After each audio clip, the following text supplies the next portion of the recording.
thanks for that. And time now for our top story here this morning. We've got Grace Sharkey joining us to talk a little bit about some news coming out of FourKites out of Chicago, Illinois, where they have decided to, cut 15% of their workforce, very unfortunately, losing a key executive in the process as well. And Grace, of course, we know these freight tech companies no stranger to layoffs and now not insulated at all from the freight recession. We've got this news from FourKites. Talk to us a little bit about it this morning.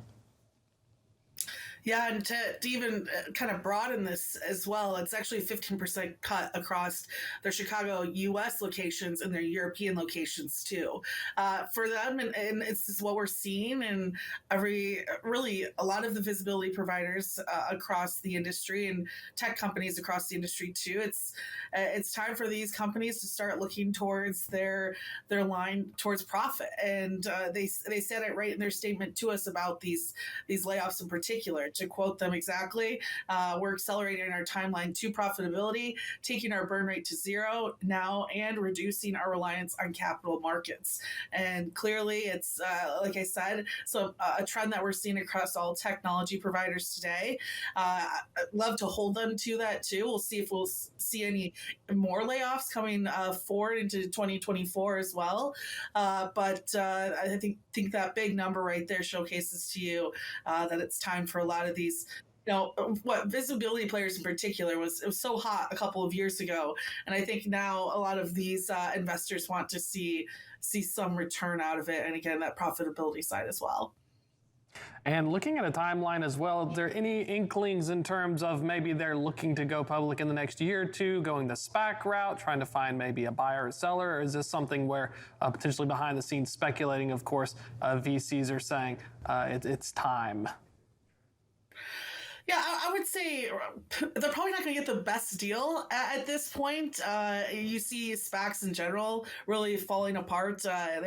When the money was basically cheap, it was a perfect way to fast forward your way into the public markets. But I think right now it's this is kind of the waiting game, right? How long can we push this runway and really take the pressure from our investors that we already have to start, like, again, bringing profitability and making better strategic decisions within the company in order to continue to grow, continue to add value to its customers, but also maybe be a little bit more realistic about the number of employees or human capital investment that they once had. Again, it's funny, I was on a call with a couple of companies yesterday and just kind of working on review articles for technology this past year, going into 24. And this was brought up a lot that, like, right now is if people want to see true value, people want to, of course, be a little bit more strategic in how they're growing and that whole hire a ton of people because the market is hot. I don't want to say backfired, but this is what we're now seeing because of it. That reduction of during the pandemic, that deep investment into the number of employees that you had to grow faster and to accelerate. So, Grace, I think that seeing this continued news out of tech providers like FourKites kind of begs the broader question on if we are seeing a bigger market consolidation or if we are seeing now these individual companies just being unable to reach that profitability at the level that they were at. I think as we look kind of to the freight tech that has changed and adopted in 2023 and the late parts of 2022, we've seen more of these providers take these individual things like visibility or like end-to-end track and trace and implement them into their broader scale platforms, right? So you're not having to source a single provider for visibility, a single provider for this, and a single provider for that. It's consolidated into one single platform or two single platforms instead of 4, 5, 6. Is that kind of the case that we're going to be expecting to see going forward? And do a lot of these companies maybe know that and they're kind of cutting that human capital, as you mentioned, reducing their burn rate to attempt to maybe kind of be integrated or seek more partnership? I wouldn't say this is necessarily to ramp up to those partnerships, but I think that strategy of partnerships is going to be huge.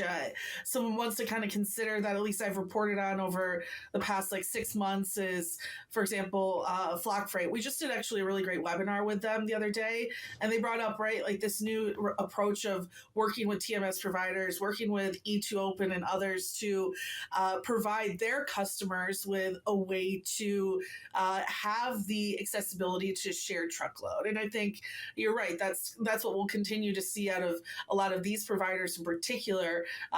They're building a very useful tool or solution, but connecting that tool with something that's maybe more broad and used within their customers' operations, like a TMS, or even linking into ELDs, et cetera.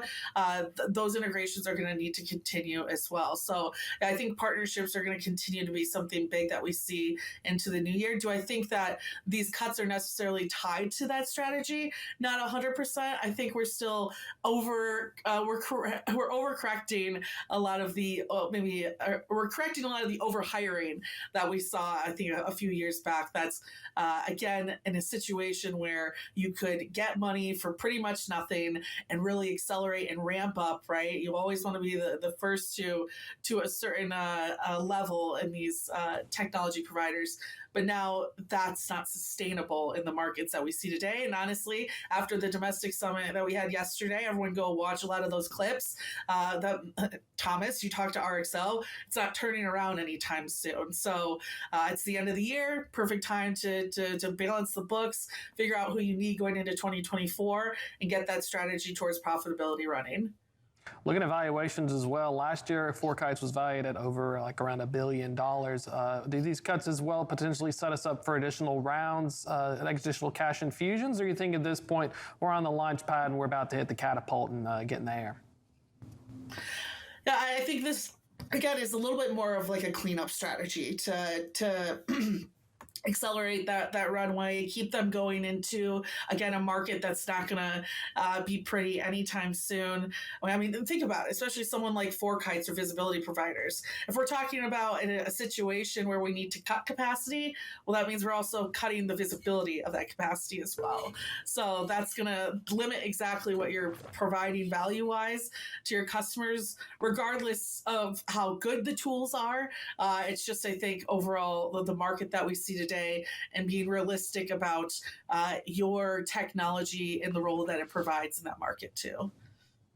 And final thoughts here, wrapping it up. Anything, you're working on some of the year-end and reviews, anything you can help, any teasers coming up that we should be keeping an eye on? That's a good one. I think through a lot of the technologies, the headlines that we've seen this past year, Convoy, a lot of the different layoffs, bankruptcies, etc. Slink, right? It's another one in particular. I'm talking with a lot of people to get their perspective on it. I think it'll be a little bit more positive than I even thought going into it. And I'm excited to kind of showcase to maybe some of the bigger trends that we'll see in 2024. So you can watch out for those articles near the end of the year.